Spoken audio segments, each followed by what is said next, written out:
But Gaza officials say at least 21 Palestinians have been killed and dozens injured in fresh Israeli strikes on the tent camp west of Rafah.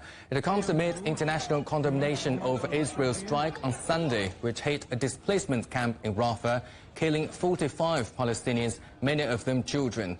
Israel said that strike was a tragic mishap and was not intended to cause civilian casualties. The UN Security Council is set to meet later to discuss the incident. Meanwhile, Israeli tanks have reportedly pushed into the heart of Rafah, despite the global outcry over Israel's military operation. Now let's talk to our correspondent Jonathan Regev in Tel Aviv. Jonathan, great to see you there. So as we see, 3 more European countries officially have recognized Palestine as a state, and some of the comments coming out of Madrid seem to have particularly angered Israel. Absolutely. Very angry statements coming today from the Israeli Foreign Ministry. We just heard from Ken Brown in Madrid that Spain, the Spanish Prime Minister Pedro Sanchez, saying that Spain does not only recognize a Palestinian state, but also calls for East Jerusalem to be its capital. And that infuriated Israeli officials, saying that Jerusalem is the undivided capital of Jerusalem. And another comment which came a few days ago from the Spanish Vice Deputy Prime Minister, saying that Palestine should be free from the river to the sea.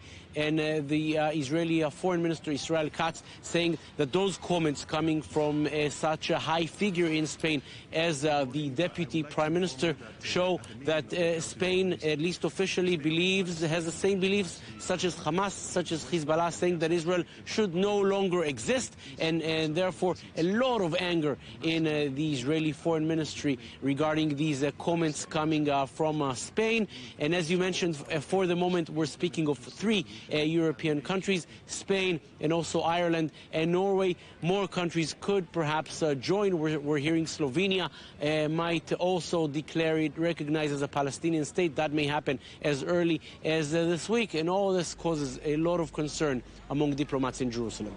And Jonathan, the Israeli government is now currently under intense pressure, particularly after the airstrike on Rafah. So it doesn't seem to have stopped Israel from pressing ahead.